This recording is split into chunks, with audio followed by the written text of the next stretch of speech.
50 years in America, building dreams, chasing wealth, breaking bones under the weight of hard labor. And when he finally returned home with billions in his account, with visions of peace, family, and respect, all he found was betrayal.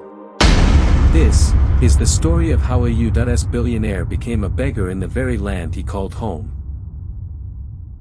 Adewale Oladipo was born in 1950 in the cramped heat of Lagos Island. His family had little, but their eyes always looked to him as the one who would change their fate.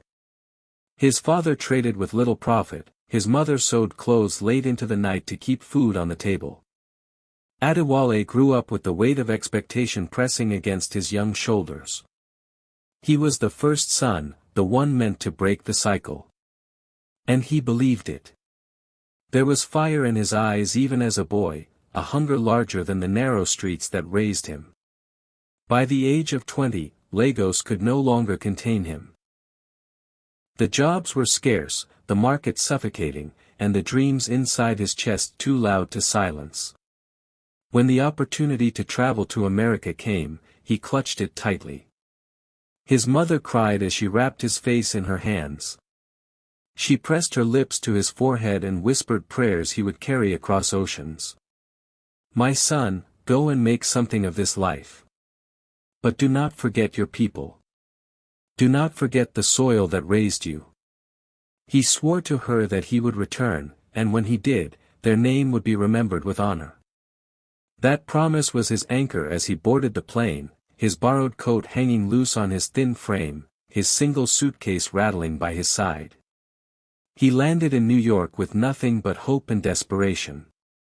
The city swallowed him whole. It was cold, louder than anything he had ever known, and cruel to a young African man with no money and no name. But Adewale was unyielding. He mopped floors in glass towers, carried bricks until his back screamed, and drove taxis through endless nights. His hands blistered, his body bent, but he worked with a purpose greater than survival. Each paycheck was counted, and every month he walked into Western Union to send money back to Lagos. To him, the transfers were not just money. They were bricks laid one by one in the empire he was building from afar. In every letter he wrote instructions with care: buy land in Lekki, build the family estate in Ikoyi, start the logistics company in my name. His brothers and cousins fed the fire of his hope with their promises. "Brother, the house is almost finished. The business is thriving. Don't worry, everything is in place." Their words filled him with pride, and he held them close through bitter winters and sleepless nights. He imagined tall gates gleaming under the Lagos sun, a company that bore his name, and the laughter of his children echoing through the halls of the estate. The years stretched into decades. America toughened him, but Nigeria remained his heartbeat. While others bought pleasures, Adewale saved. Where others enjoyed the sweetness of life, he chose the bitterness of labor, believing it would one day turn sweet in his homeland. By the 1980s, his perseverance bore fruit. He became a citizen, bought a modest home, and earned the respect of his community. He found love in a quiet nurse who admired his discipline. She became his companion in sacrifice, raising their son and daughter with him. And still, at every dinner table, Adewale told the same story: "When we go home, you will see the house. You will walk the land that belongs to you. You will know where you come from." The phone calls from Lagos never stopped. His brothers sent updates, painting pictures of success that glowed in his imagination. They spoke of new land bought, of buildings rising, of businesses growing. They even sent photographs, though sometimes the images repeated, blurred and suspicious. Still, he trusted them. They were blood. He had no reason to doubt. While he drove taxis through icy nights, he pictured his family in Nigeria walking the grounds of the estate. While he scrubbed office floors long after midnight, he imagined his company's trucks lined up in rows, carrying goods across Lagos. While his body bent under the weight of labor, his heart soared with visions of the legacy he was creating. By the time he reached his 60s, his body bore the marks of every sacrifice. His shoulders ached, his back screamed, and his hair had turned gray. His children were grown, his wife's temples silvered. He looked at them across the table one evening and said the words he had waited his whole life to speak: "It is time. We are going home." The decision filled him with new energy. He sold his home, liquidated assets, transferred money. Every step was fueled by the belief that his life's work was about to bloom into glory. The crown he had been promised for 50 years was waiting in Lagos. When the plane touched down at Murtala Muhammad Airport, Adewale's chest swelled with pride. He wore a tailored suit, his shoes polished, his smile wide. His wife walked beside him, her eyes bright with curiosity. His son and daughter followed, whispering excitedly about the land their father had promised. He breathed the air deeply, his heart pounding with joy. At last, he had come home. At last, he would see what his life had built. But as he stepped into the arrivals hall, something inside him shifted. The relatives waiting for him looked stiff. Their smiles were thin, their eyes avoided his. There were no drums, no dancers, no convoy of cars. Just a few muttered greetings, quick hugs, and silence that seemed too heavy. Adewale brushed it off. They are keeping it simple, he thought. Tomorrow, I will see everything. They squeezed into an old rusted Corolla. Adewale frowned, his voice soft but edged. Where is the Prado I bought? The Mercedes? At least one of them should be here. His brother Tun coughed and looked away. They are not available today, brother. Tomorrow you will see them. Adewale forced a smile for his children, whispering, "You will see the house soon. Bigger than anything in America." Lagos rushed past the windows. Hawkers tapped on the glass, offering bottled water and plantain chips. Adewale held his wife's hand tighter and repeated to himself, "Tomorrow." He clung to the word like a lifeline. When the car pulled into Lekki Phase 1, his chest swelled again. The street was lined with mansions, their gates gleaming, SUVs parked in driveways. "This is it," he told his family, his voice proud. "This is where our house stands." The car slowed. Then stopped. Before them stood a rusted corrugated fence, weeds taller than children, and a goat wandering aimlessly. There was no mansion. No compound. Nothing but emptiness. His daughter's voice trembled. "Daddy, where is the house?" Adewale's hands shook as he gripped the fence. His lips moved without sound, then finally broke into a whisper. "No. No, this cannot be it." His wife gasped softly, her eyes filling with tears. His son looked at him, waiting for an explanation that would not come. Adewale's chest caved. 50 years of sweat and sacrifice, reduced to weeds and rust. That night he could not sleep. He lay on a thin mattress in his brother's house, staring at the ceiling. His wife turned silently, her body trembling with grief. His children whispered in the dark, confused and afraid. Adewale clenched his fists. He told himself there had to be a mistake. Tomorrow, they would show him the company.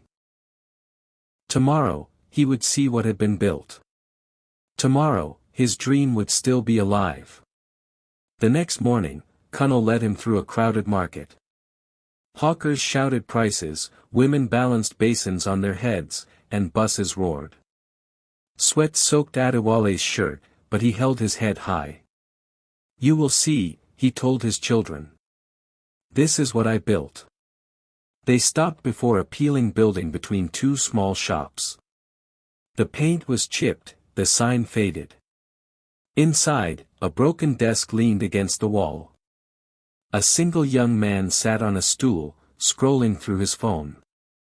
There were no trucks, no workers, no life. Adewale froze at the doorway. His voice was weak. "Where is the company?" Connell coughed and avoided his eyes.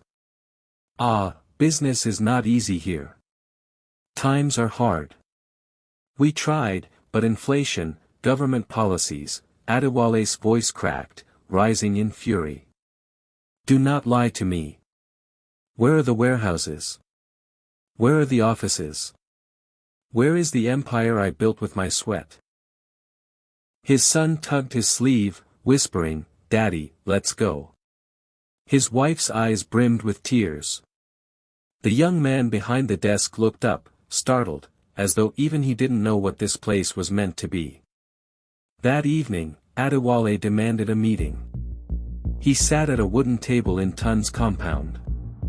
The generator rattled in the background, mosquitoes whining in the air. His brothers and cousins sat around him, their faces blank. Adewale slammed his palm on the table. 50 years. 50 years I worked. I sent you everything. Where is my house? Where is my company? Where is my money? The words echoed. No one spoke. Then Tund leaned back, his voice sharp. "You must understand. Life is not easy. The money went to many things. Contractors failed. Prices rose. We used some for family needs. We survived because of you." Adewale's eyes widened. "Survived? You call this survival? You devoured my life and call it survival?" Another cousin shrugged, his voice flat. "Without you, we would have starved. You lived abroad. We lived here." Adewale looked at them all, searching for guilt. There was none. Only indifference, some even irritation. His wife placed her trembling hand on his arm. His children stared at him with wide, frightened eyes. He lowered his head slowly, whispering, "You took my trust. You took my life. And you buried it." Adewale's words hung in the air, heavy, trembling, desperate. Yet no one moved. No one reached for him. The silence was thick enough to choke him. Finally, Tund leaned forward, his eyes stripped of pretense. "What did you expect?" he asked, his voice sharp. "You've been gone for half a century. America is your home, not here.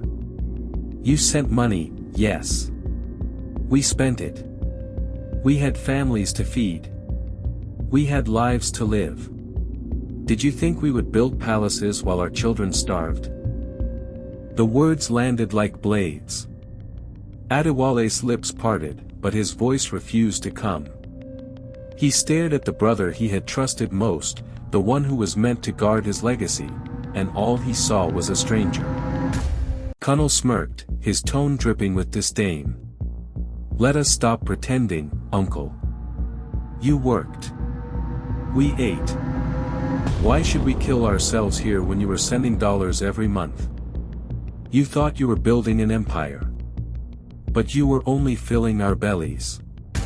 Laughter broke out from one of the cousins, short and bitter, and it stabbed deeper than silence. Adewale staggered back a step, as if the air itself had turned against him. His wife gasped, clutching her chest. "How can you speak this way? After all he has done.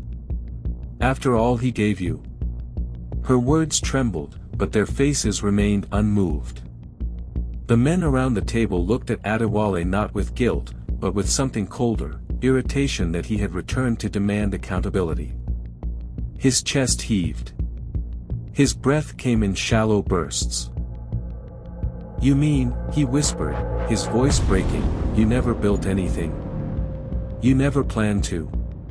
All these years?" Tund cut him off, rising from his chair. "Enough. You should have stayed in America. That was your place. You wanted riches there and respect here. But now, you are nothing. The money is gone. And with it, your place among us. The words stripped him bare. His wife's cry echoed, his children clung to each other in disbelief. Adewale's legs buckled, his knees threatening to collapse beneath him. He staggered out of the room, his vision blurred with tears. The night greeted him with thunder. The sky split open, releasing rain that fell in heavy sheets. It soaked his suit, plastered his shirt to his chest, filled his shoes with mud. He stumbled into the street, his face raised to the heavens. His scream cut through the storm, raw and desperate. 50 years. His voice cracked like broken glass. 50 years I gave you. My life. My blood. And this is what I return to. Street boys laughed from the shelter of a kiosk, pointing at the madman screaming at the sky. But Adewale did not see them. He saw only his mother's face, her hands pressed to his cheeks, her words of blessing echoing across 50 years, remember your people. Remember the soil. The soil had rejected him. The blood he trusted had eaten him alive. His wife rushed to him, kneeling in the mud, her arms around him. She begged him to return, begged him to leave with her. But his pride stood taller than her tears. I cannot go back, he whispered hoarsely. I cannot face them. I cannot show them that I am nothing. Her heart shattered as she held him, her sobs drowned by the rain. His children clung to her, their small voices begging, Daddy, come with us. Please, come home. But he shook his head, his face buried in his hands. Within weeks, she gathered their children and boarded a plane back to America. Her eyes were swollen with grief, her voice broken as she said goodbye. He watched them leave with hollow eyes, his pride chaining him to the soil that had betrayed him. He turned his back on the airport and walked into the streets of Lagos alone. The days that followed stripped him of what little remained. His fine suits became rags. His polished shoes split open at the seams. The man who had dreamed of marble floors and golden gates now lay his head against concrete pillars beneath bridges. He ate what was thrown to him, begged for what he could, and with each passing day, the weight of betrayal carved deeper into his soul. His once powerful voice, the voice that had commanded respect in America, that had rallied him through decades of labor, withered into a whisper. Please, he muttered at intersections, his hands stretched toward strangers. Something, anything. Coins clinked into his palm without eyes meeting his. Others brushed past him without pause. Some spat at him, muttering, lazy old man. Go and work. His silence answered them. Silence heavy with a truth they could never know. At night, he whispered to himself through cracked lips, words meant only for the darkness. 50 years, gone. My life, eaten. The city did not care. The city moved on. Lagos roared and glittered, blind to the man it had devoured. And yet, inside him, the memories would not die. He remembered every coin sent, every phone call filled with promises. He remembered his dreams of gates and gardens, of company trucks bearing his name. He remembered the look in his children's eyes when they first saw the weeds where their house should have stood. He remembered the laughter of his cousins, the cold words of his brother, the way his name was erased in one night. And so he lived, half man, half ghost, fading more with each sunrise, yet haunted daily by the same truth: betrayal does not always come from enemies. Sometimes it comes from the blood you trust most. He became a fixture at the junction. Every morning, as the city woke, he took his place among the beggars at Acacia, his hand stretched with the others. At first, the shame burned like fire. He could not raise his eyes to meet those who passed. But slowly, as days became weeks, the fire cooled into numbness. He learned to shrink into silence, to let the world rush past him without acknowledgement. Some days, coins dropped into his palm. Some days, curses rained instead. A conductor once shoved him hard, muttering, "Old fool, go and die." He staggered but said nothing. Yet worse than the hunger was the silence. Silence from his family. Silence from his children. He had not heard their voices in years. He imagined them growing, living, marrying, raising children of their own. Did they think of him? Did they hate him? Did they whisper his name with shame? He had no answers, only silence. A man who had once carried dreams across oceans, betrayed by those he trusted most, buried not by enemies but by his own blood. Wealth can build empires, but betrayal can erase them in a heartbeat. Trust is the most dangerous currency. And sometimes the soil you call home will bury you alive. Thank you for witnessing Adewale's devastating power of betrayal. From Adewale's journey of dreams to heartbreaking reality. Are you ready to witness what happens next? Will he rise again or be buried by those he trusted most? Don't miss out on this emotional roller coaster. Take action now and subscribe. Ready to dive into the story that will leave you questioning everything about loyalty, family, and sacrifice. Click to experience the untold truth.